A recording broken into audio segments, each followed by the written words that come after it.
I started in graduate school in 1969, and I took a course from Don Whaley, who was new at North Texas that semester.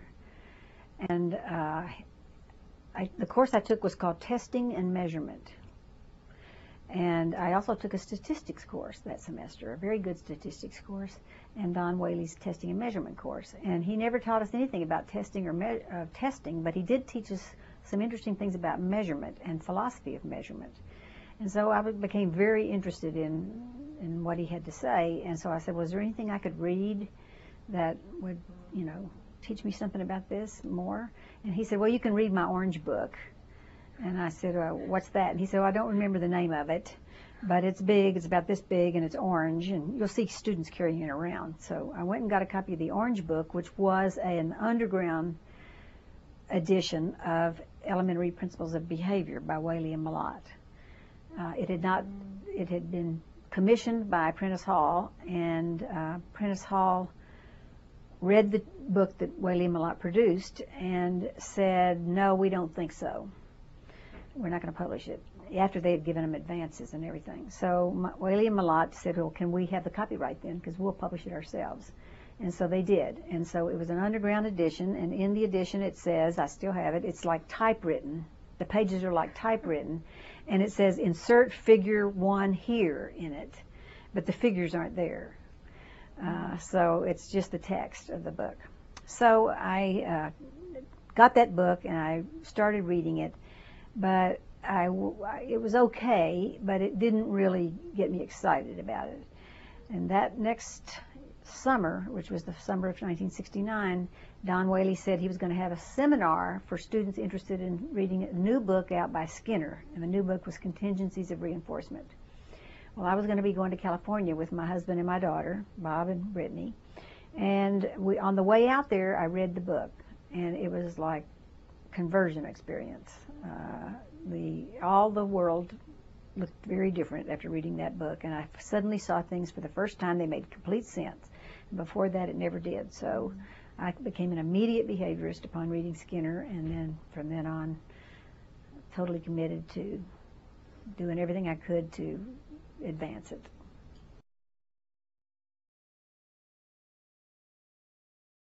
First time at ABBA was 1976. ABBA, the first formal conference of ABBA was 1975, and I didn't know anything about it when Don Whaley went. In 1976, I was a graduate student, and I was on internship. I think I was on an internship that, it was either then or 77 I was on an internship. And I went to ABBA for the first time, and I was very excited about it. It was in the Blackstone Hotel, and in the lobby of the hotel they had a box with pigeon in it that was doing its thing on some kind of schedule or another. It was maybe there were more than one box, and then they had a band that was Behavior Bobby and the Behaviorettes or something like that, and it was Dick Malott and a bunch of students who played the band in the lobby of the Blackstone Hotel, which was across the street from the Conrad Hilton. And the reason we had the convention at the Blackstone Hotel was that the Midwestern Psychological Association was at the Conrad Hilton, and they were trying to do the conference so it was in conjunction with the Midwestern Psychological Association for the first couple of years. And then from then on, it was MABA at that time, Midwestern Association for Behavior Analysis. And somewhere probably around 79 or 80 or 81, somewhere around in there, it became the Association for Behavior Analysis as opposed to the Midwestern Association. And then it became international.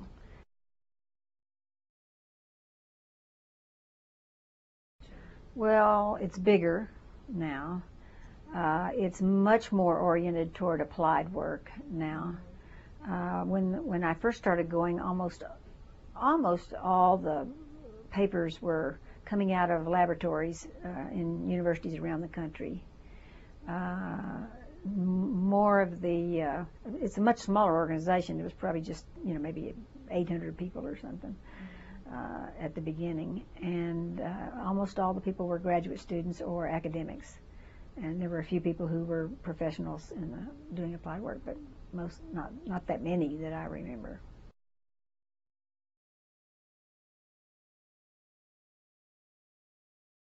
I think it's evident that Skinner had an enormous influence on behavior analysis, and still does have an enormous influence on behavior analysis. I think it depends on your area of interest and expertise as to who you might think had influence beyond that. There were a number of people in the 1970s who were doing really interesting work, people like Jim Dinsmore and Doug Anger and a number of people who were doing experimental work. And then later we had people like Bill Baum and Phil Heinlein, and a little later, not a whole lot later, just kind of late 70s, that were doing experimental work that was very advanced, I think. And a guy named Willard Day was very interested in verbal behavior and also in theory and the philosophy, not so much theory, but the philosophy of behaviorism. And so he started a journal called Behaviorism, and that's the first journal that we had that was actually dedicated to philosophical or issues or topics that behavior analysts did. So these were all people who had a very strong influence because they did things, they started things. Whaley and Malott started a publishing company called Behaviordelia because they couldn't, Prentice Hall wasn't going to publish their book, so they published it themselves, and then started publishing a whole lot of other books. Many of them were very clever and they were designed to attract the undergraduate student. They were comic strips and things like that with behavioral principles embedded in them. It was very creative. Some people didn't like that. I didn't like their book on psychology, which had these weird-looking drawings in it and was written like a novel. But there is a lot of good information in there, particularly in the notes of that book. Well, of course, Don Whaley had an enormous influence on me because he was the teacher, my teacher. He was my teacher and mentor. When I was a graduate student working on my doctorate, he asked me if I wanted to co-author a book, which I did. And actually, Lyle Grant, a student of Dick Malott's, and I wrote this book. Actually, we wrote it, the book. Whaley and Malott looked at it sometimes. Sometimes they didn't have time to look at it. But anyway, we published that book. And so that was a very important part of my own development, was to, and then he also gave me huge numbers of opportunities to do applied work with the autism center that we had here, the Center for Behavioral Studies. And so I was extremely influenced by him, both philosophically and in the applied area.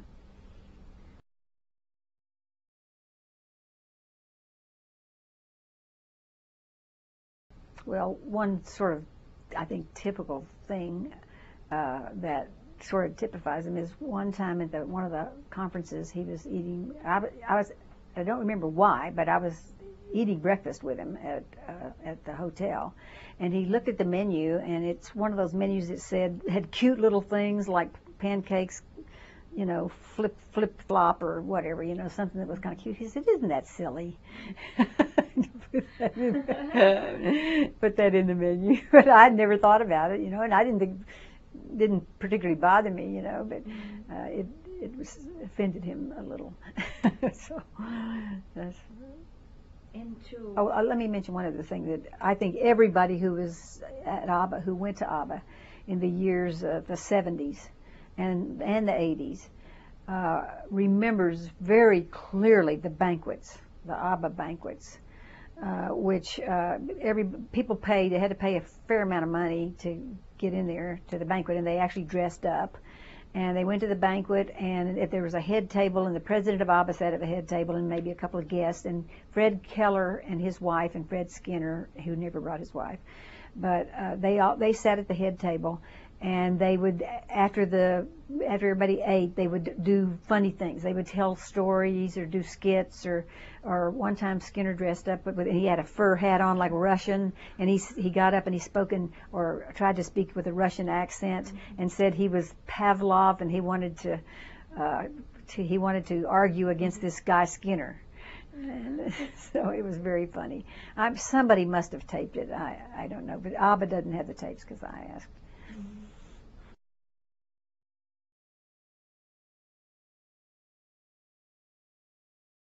That's quite true, and it's always been that way. I have said for years and years that I would go to ABA if I had to walk, wherever it was, because it's so important to see what's going on, and that's where you really see what's going on before it comes out, well before it comes out in publication very often. So you see the early stages of research programs that later become very strong research programs. You can follow certain speakers that you like to hear. I always go to hear Alan Nuringer, no matter where he speaks, because he's always interesting and he always does a good job. He always has great data. So there are just some people that I try to listen to. Phil Heinlein, I've missed his talks recently, some of them, but I try to go to his because I always find him interesting and provocative. For several years, Ed Morris and I were speaking on the same paper session when both of us were either graduate students or just out of school. And so we got to know each other's work a lot just that way. And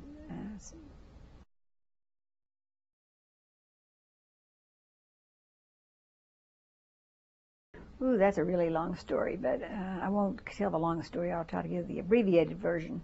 We had a Center for Behavioral Studies that started around 1973. Before that, Don Whaley had autistic kids, children with autism, coming to get help because he was the only person who was offering any help in the state as far as we knew. And they would come with their children in tow, and he got graduate students to work with the kids. Well, we did this for a number of years, eventually got some federal funding and some state funding to support this project. And as the years went by, I said to Don Whaley every year, or sometimes several times a year, we need to get some courses, because by that time he was not teaching psychology. He was out of the psychology department and in a different college.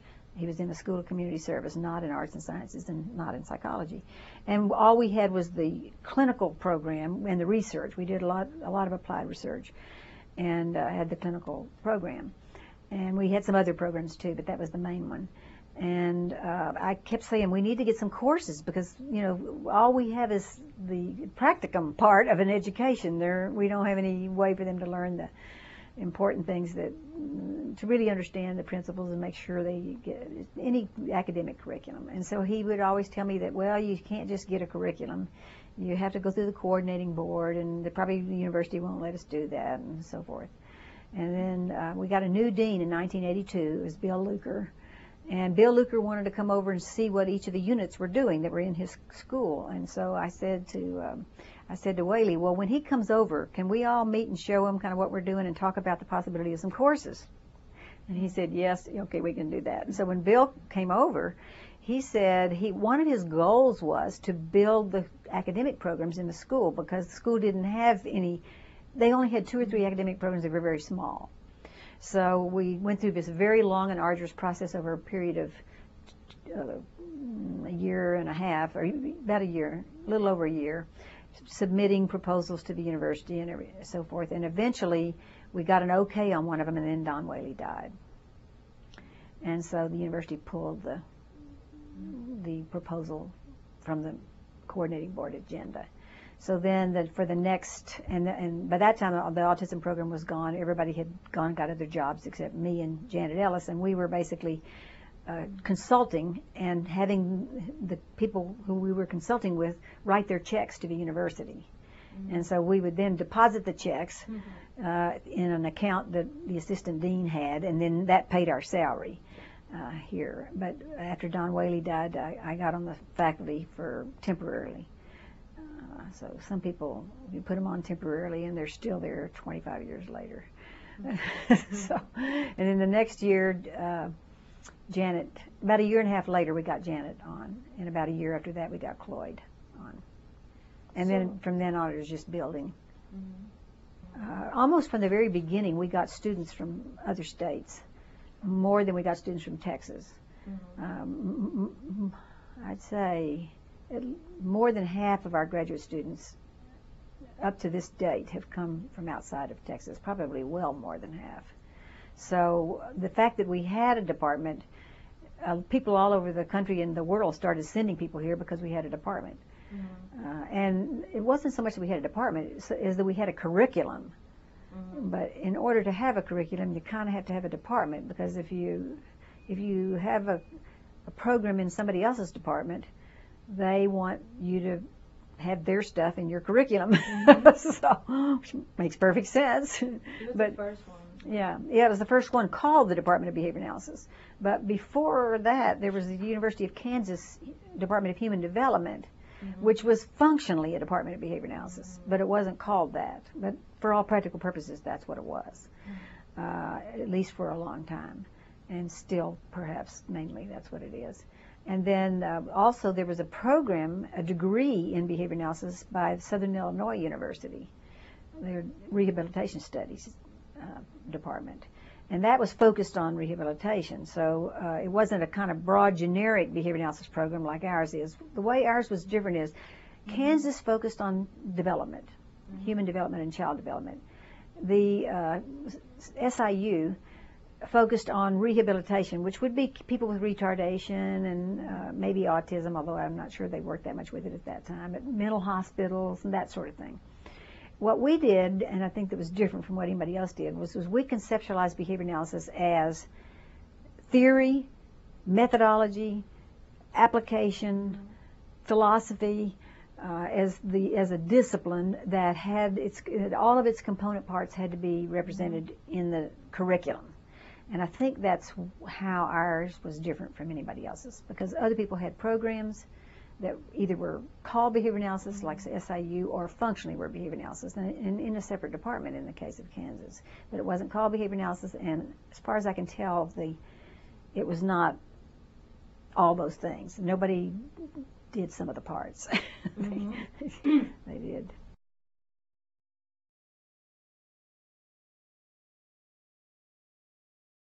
You know, I really don't know, because when I had two jobs that were basically chair jobs. One was the distant program, the internet sequence, and one was the department. And it became impossible to do both of them because they're just too big jobs. And it seemed to me important that while I was still here, that we should have someone else take over as the chair so that I could be here in case they needed me for something, you know. And so in 2003, I sort of badgered Rick into taking over as the chair, and he was graciously willing to do that. And so I don't see it as my job to figure out the future of the department. I don't think it's neither my responsibility nor my privilege to think about the future of the department. I think that that's the first place, the faculty have to decide that, and the second place, the chair has to lead them in that decision-making process. So I am a faculty member, and I do voice my opinion like any other faculty member, but and maybe because I started the department, maybe my opinion sometimes counts for extra, but it shouldn't necessarily, you know, but we should all be thinking of the future. So, although they really should listen to me because I can tell them what's going to happen. Well, I think we should have a doctoral program. That would be one thing that I think is very important, that we have a doctoral program, because there's such a great need for people with deep training in behavior analysis to go into other programs and be faculty members. And there's a shortage of faculty members, particularly in applied areas out there, and also theory and philosophy. There's nobody much that are hired to do those things. And applied people are needed very badly because of the certification process. But what I think would be good, to have a doctoral program and to have formal relationships with other institutions around the world, not so much around the country, but around the world, because I think that a lot of countries don't really have the resources to have a program in behavior analysis. A lot of countries have not a single university that has a strong program, or even any program in behavior analysis. And so they have one teacher who knows some behavior analysis, and they do a good job of teaching, but you know, I didn't think I could teach it all, and I don't think anybody can teach it all. It's the reason we need a faculty. So I think that the relationships with those kind of places would let those students come over here and get some of the things that they can't get there. But it would also let our students go there and learn some of the particulars of whatever the specialist in that university does, you know, if it's, and would further broaden. They already have a broad education here, I think, but it would even further broaden their education. And also, especially people who were born and reared in the United States, many of them have never been out of the United States by the time they're college age. And I think that's a good experience just in terms of sort of eye-opening about how the world's not all exactly alike, even though they all have McDonald's. But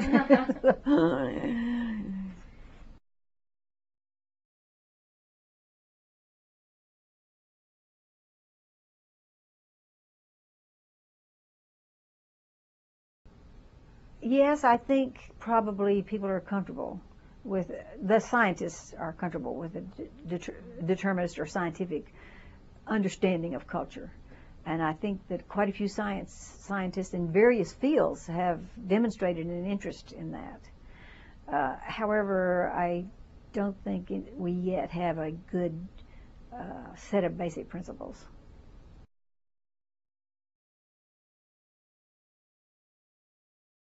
Well, as I said, I worked at the Center for Behavioral Studies, and it was a very, very strong community. In fact, this department in many ways is modeled after it. It's designed to be a strong verbal community that has very strong interrelations among the parts, and which is a little harder to do in an academic environment than it is in an applied setting, because academics are by nature loners in a sense. They tend to do their own thing, and you know, devil take the hindmost, and they're right, period. So it's a little bit harder, but I think we've done a fairly good job of it. But when I was at the Center for Behavioral Studies, I saw the center as kind of a living thing. It had a life that went beyond any of the people who were in it. So sometimes people would come and they'd work for a while and then they'd go away. And then other people would come and they'd work for a while and they'd go away. And some of us kind of stayed pretty much the whole time from the beginning to the end. So there were some threads running through that were constant, but there were also constant changes because of the people coming in. And I started looking at that as kind of a cultural level thing, a cultural level entity of some kind that had existence. And I had read Walden 2, and we saw the center, many of us saw the center as kind of a Walden 2 place. And so I thought, well, I was interested in both the contingencies that were going on internally, but also what was keeping it alive as a whole. Why was it continuing into existence to exist, and what would happen?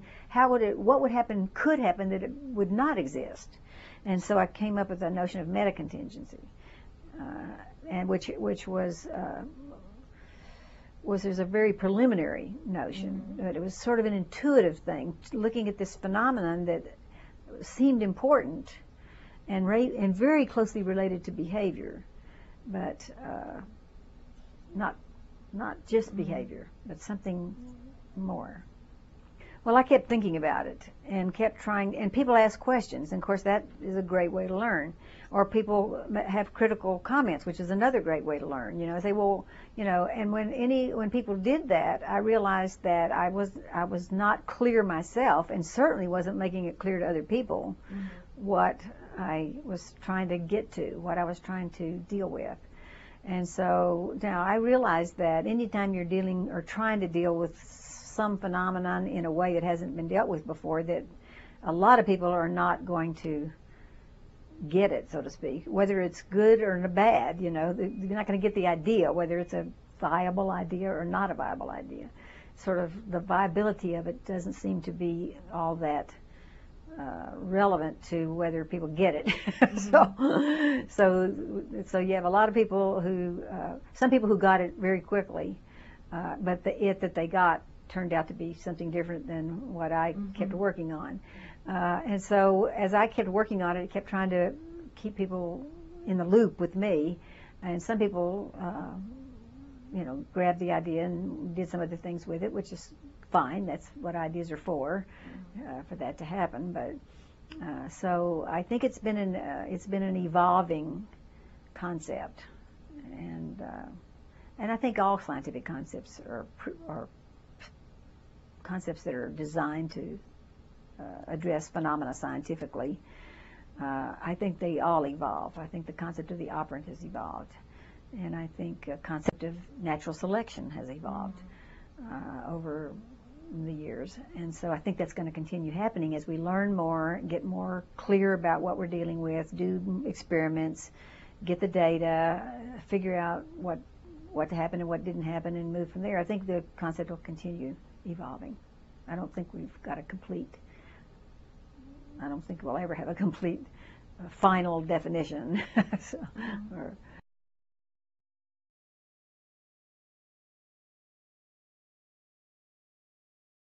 I started getting interested in that when Don Whaley talked about evolution. And actually, before he started talking about it, my only experience was in a physical anthropology class at the University of Texas when I was an undergraduate. And we learned about different types of hominid species and that sort of thing. And that's the first I had ever heard of evolution in that class. And I didn't really pay much attention to it until Don Whaley started talking about it. But then I started getting really interested in it because I started seeing that, but not just evolution, but evolution by selection. Because you can call a lot of things evolution, but it's not necessarily evolution by selection. Evolution by selection has certain properties which everybody doesn't agree what they are. But there's pretty general agreement as to some of the things that are necessary before you call it evolution by selection. So it got very interested in it when I was on a sabbatical in 1990. I was at the University of Florida because I wanted to work some with Marvin Harris and Ed Malagotti. I picked up a book at the bookstore in Florida. They had a marvelous bookstore at the University of Florida. And I picked up this book that was on philosophy of biology, and it was called The Units of Selection in Biology. And I read it and I said, wow, this is really good. And I particularly found David Hull's article of great interest because in the first place he talked like a real person and not like a philosopher. So that was very nice. You could read what he was, understand what he was saying. And then the other thing that I picked up and read and got a lot out of, and I did it the same way. I was up at Cambridge, Massachusetts, visiting up there, and I went to the bookstore near Harvard Yard, that's what they call it, Harvard Yard, and they had fabulous bookstores there, several of them, and I picked up a book called The Growth of Biological Thought by Ernst Mayr. And I think if I have a talent when it comes to this sort of thing, it's locating the right thing, because I managed to pick up the right one, it seems like, and I go back and look at bunches of others and say, yeah, that was the right one. No, right? That's the one. If you want to know something about this and you want to get it all in one place and you want to get it fast, this is it. The Growth of Biological Thought by Ernst Mayr. So those two books really, one was on biology and biological thought, and the other one was on philosophy of biology, which was sort of also about biological thought and about selection. And between the two of them, it just really became very clear to me that, and of course then Skinner had talked in 1981 about selection by consequences, which probably, between Whaley's interested in evolution and Skinner's talk about selection by consequences, probably those two things directed me there.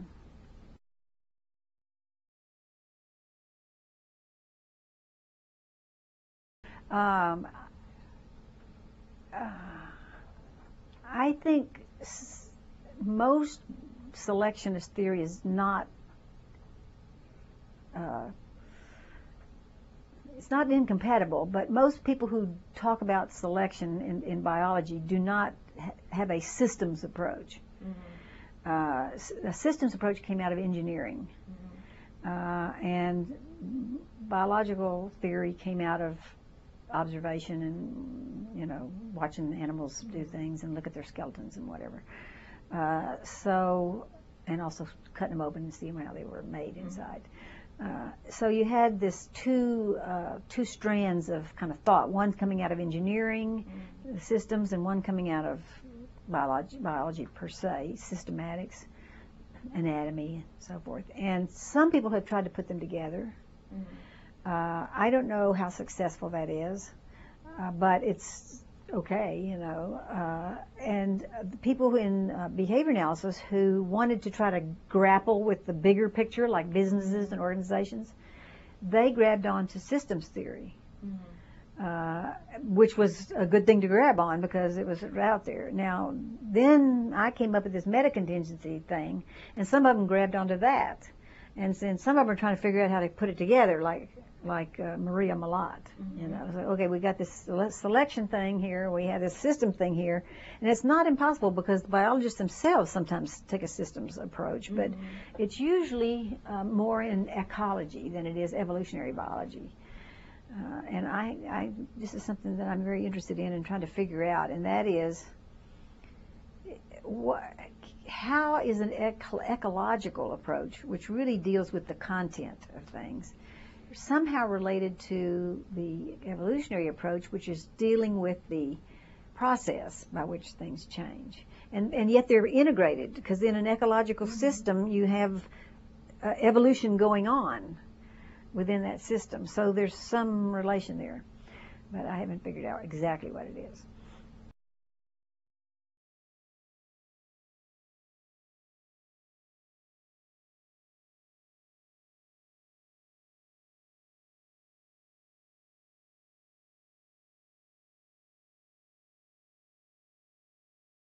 I think some people are actually trying to do that. There aren't too many of them, but there are a few. But I don't see, well, I don't know about psychology. Psychology, in 1990, a guy named Scott Thomas, I think his name was, in the American Psychologist wrote an article, and it was said, "Psychology is not a discipline," was the name of the article. And in the article, he said that there is no theoretical underpinnings that holds all of psychology together. That's just psychology, never mind sociology, economics, and so forth, you know. So psychology itself doesn't have a disciplinary underpinning. And so he said it's an academic membrane. So we have psychology departments that are anything fitting in this academic membrane, or sometimes people call them silos, but each one has its own theoretical approach, and they're not nothing that integrates them all. Well, behavior analysis, that's not true of, at least from my perspective, and that's one reason I don't see behavior analysis as psychology. I see psychology as a social science. As psychology now exists, it is a social science, because the cognitive people have moved out of psychology and they're in cognitive science now. The behavior analysts have moved out of psychology, and now they're in the natural science of behavior, so to speak.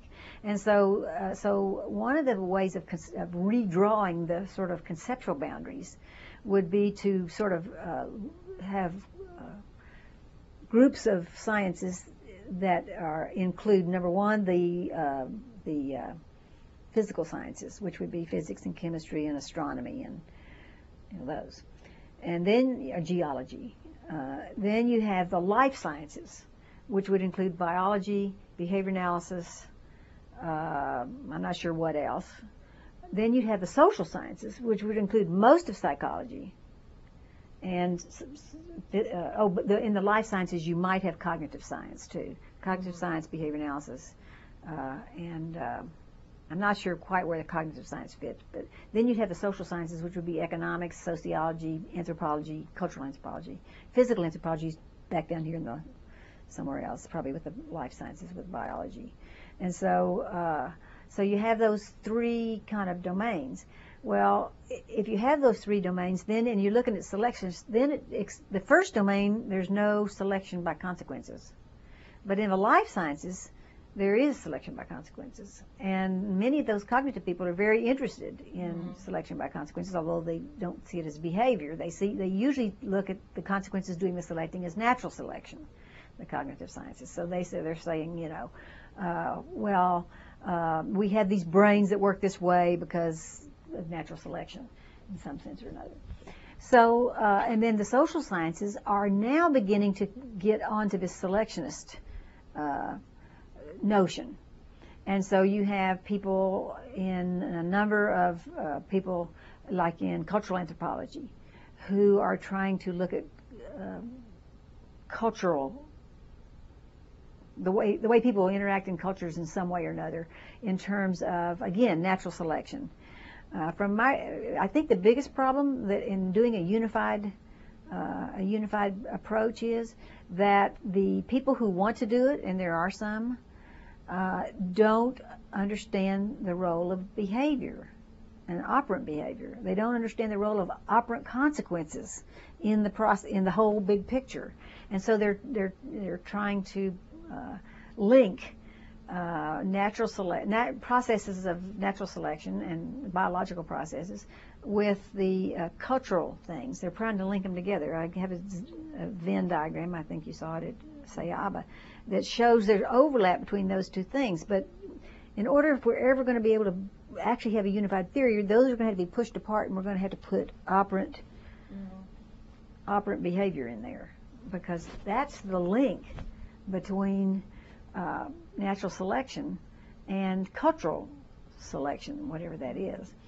And I don't think there'll be a unified theory, selection theory, until those are. Interestingly enough, David Hall kind of saw that. Which is the reason he looked for a behavior analyst to write in his article with him on the general analysis of selection, a general account of selection.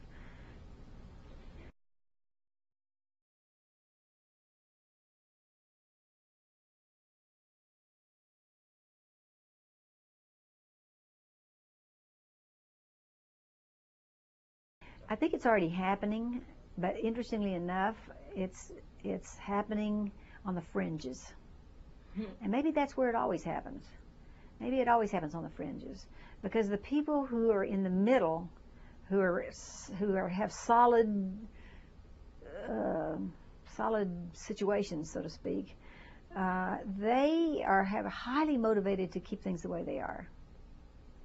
So it's kind of a Kuhnian thing, you know. So that paradigm's not going to be given up easily, and maybe rightfully so, because he would say rightfully so, Kuhn would. But that I think it's going to take coming at it. I think our neural stuff will help. I think possibly our cultural stuff will help. I think that, and I think they're going to help much more than, and maybe some of the applied stuff, like when the society sees that. I was thinking this morning, our schools are falling apart. In the United States, our schools are absolutely falling apart, and teachers will not use the technology that we have developed, that has been developed, to teach, for example, reading and math and stuff like that. And they won't do it because it's not fun. And it's not interesting for them. Well, you know, you can kind of understand people wanting their jobs to be interesting. I understand that. So, but now we're in a different situation, because now we have machines that can do the teaching. We do have teaching machines, finally. That is, and so now we have HeadSprout. We really don't need the teachers to teach the kids reading. They can all learn by HeadSprout. So let the teachers be creative. Let them take them on the field trips and teach them about, you know, rocks and things that are in the museums and art, and let them do that. That's what they like to do. That's what they're good at, and that's important. So let them do that. But it's only good to do that if the fundamentals are in place. And so if we had good instructional technology that could be delivered by computer to teach the fundamentals all the way up through calculus, then we wouldn't need the teachers to do that. And I think that's where it's going. I think that's what's going to happen eventually. I think that's the ultimate education is what we're going to have. And actually a guy named George Leonard, who wrote a book called Education in Ecstasy, predicted this back in the 1970s. And it took a while for the machines to catch up with the instructional, our ability to do good instruction. It took a while for the machines to be able to do that, you know, to get it onto the machines, for the machines to be able to deliver the instruction as well as a person could. But now they can. The machines can deliver it probably better than most people can. So I think that's the way education's going. Now, because behavior analysts are doing that, like HeadSprout, I think that we're coming at the being accepted in through the applied arena that way. Same with autism, you know. We do our thing and the kids get better, and then, you know, we sort of get infiltrated into the culture, and so they don't even recognize really what's going on. Well, eventually, because we're infiltrated, and this is the reason the applied movement is really important, because we're infiltrating all those applied things, these other people in all these other departments around the country who aren't getting any behavior analysis are going to have to start getting some, because they're not able to produce the results that the behavior analyst is able to produce. So they won't be good behavior analysts, but they'll at least be forced into learning the principles a little better than they learn them now, you know, because the market will drive that, you know. So I think that's what'll. So I think the people on the fringes in various fields, as far as I can tell, and this could be dead wrong, but as far as I can tell, the one area that we are not, although that's not 100% true, I think of Howard Racklin, who really has made he's made contact with a larger scientific community. I'm not sure I'm convinced his philosophy is the one we would want, but he has succeeded in that. But he's really one of the few behavior analysts who are experimentalists, who have actually pushed into the larger arena. The rest of them are just talking to themselves and each other, you know. And so there are probably some other. Peter Killeen may be pushing in. Alan Nuringer's pushing into the larger arena. There are people who are pushing into the larger arena, but huge amounts of our behavior analytic research is not making contact with the rest of science. And I don't know why that is, because heaven knows they have the data. So I don't think that's the problem. I think it's more a problem of theory.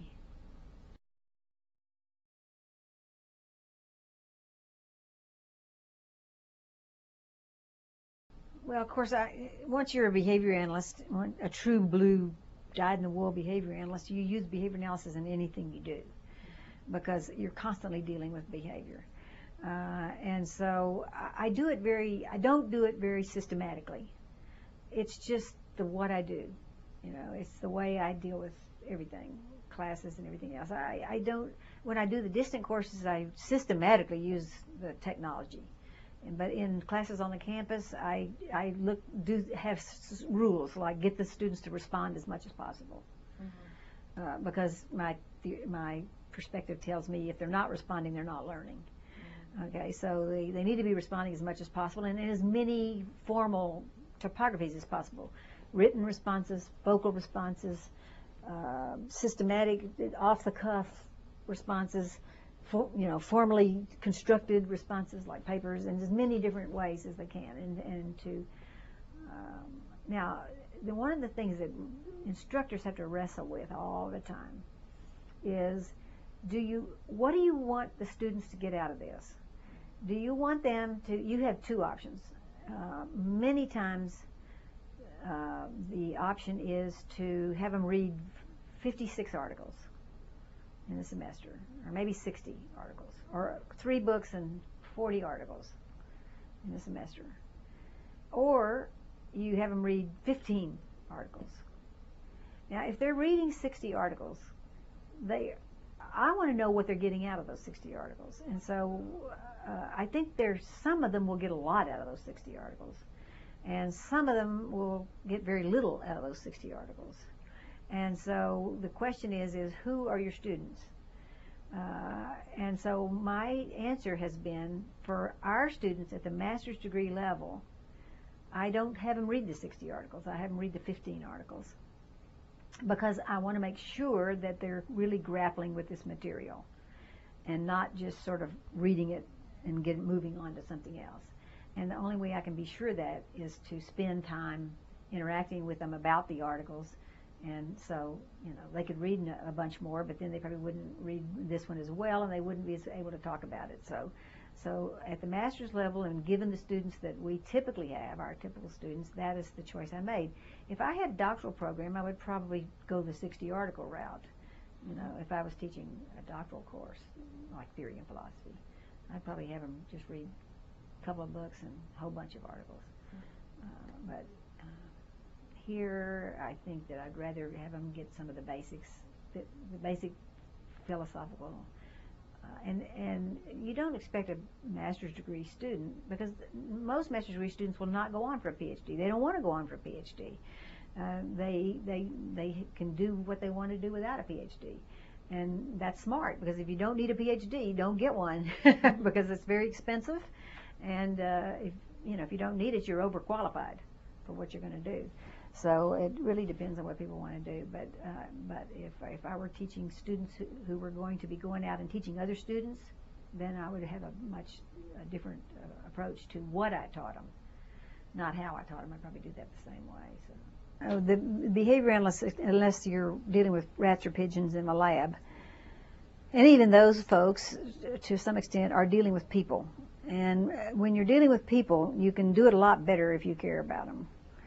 And the reason I say that is because people are not stupid. They can tell whether somebody's just sort of giving them a formula and saying go out and do it, or whether they care whether they do it or not.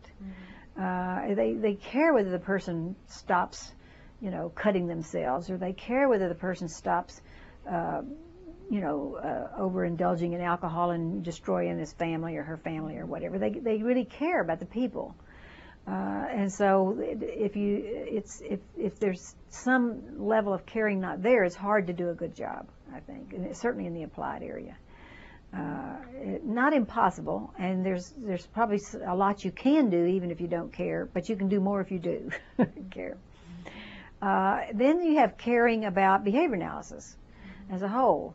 I think a lot of people care a great deal about behavior analysis, and I think that's the reason ABBA is so exciting, is because ABBA is a place where people gather who care a great deal about behavior analysis. They care what happens to its future. And so therefore they spend a great deal of time fostering the repertoires of the younger people.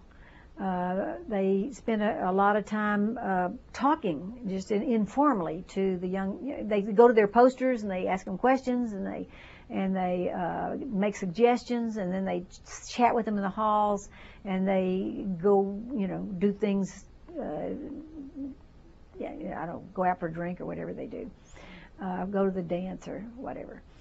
So I think that is all part of the sort of educational process. And behavior analysis is the one degree program that nowadays seems to still, whether it's the behavior analysts, whether they're in psychology or sociology or whatever they're in, they still seem to spend a lot of time mentoring their students. And I don't see this anywhere but in the physical sciences. It's the only place I see that kind of mentoring going on, in the physical sciences and behavior analysis. It certainly isn't happening in psychology, not in this department anyway, because I happen to be familiar with it. And the students who are in the psych department here and come over here and take our classes are always in awe of how much mentoring goes on in this department. And I think it's not just true of this department, but it's true of behavior analysts in general, that they tend to mentor their students pretty closely. And so I think that's that kind of caring about the students and also about the field. I think probably most of the people care as much about the field as they do the students, because the students are kind of a means to an end, in a sense. What they want the students to do is go out and do good, for the field. Not that they don't care about the students, because many of our students we remain in close touch with,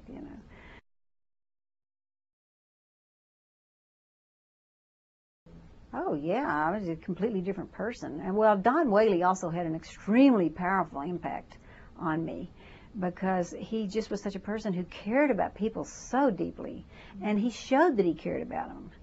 He demonstrated that he cared about them. It's one thing to care about somebody, but another thing to sort of show you care about them. And I think he did, do that a lot, and that had a very strong influence on me, very powerful influence.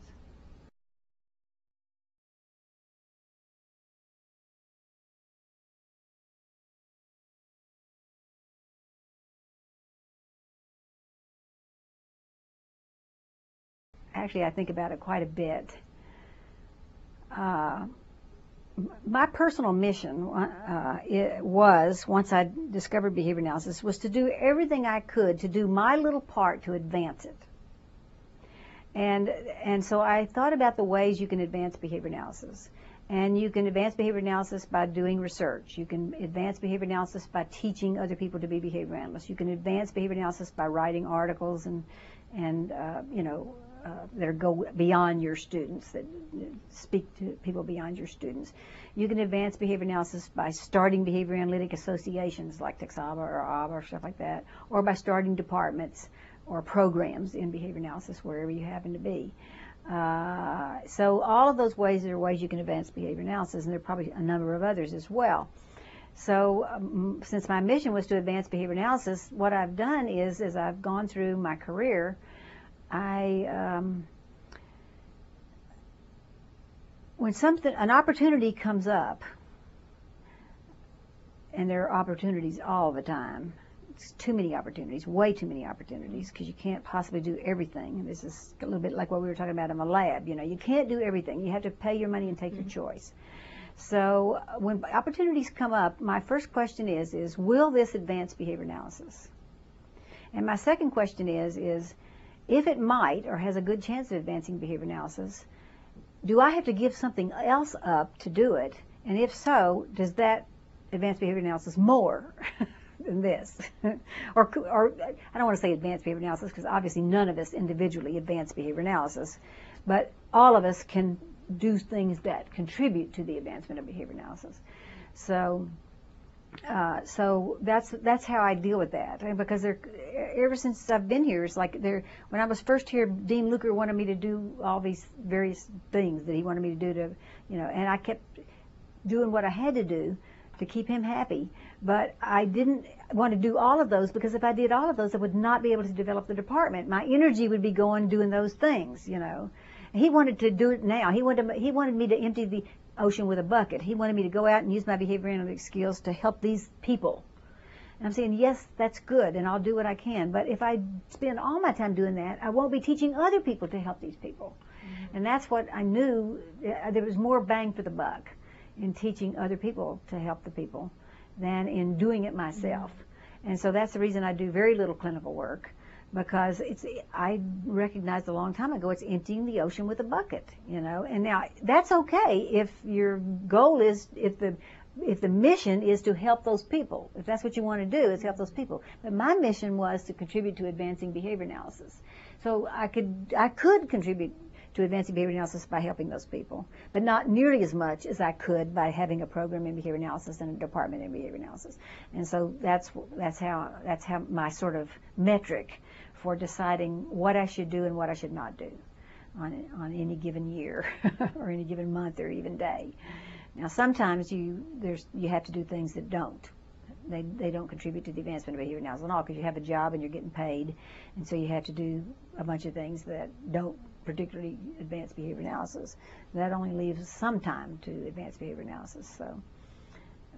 So in our work in the lab, I don't know that I see us as so much advancing behavior analysis or contributing to the advancement of behavior analysis per se, but I see us as contributing to the advancement of the recognition of behavior analysis and contributing to working with other people, spreading it, pushing out the frontiers to get us connected to people in disciplines that are kind of right next to ours, or could be next to ours conceptually, like cultural materialism.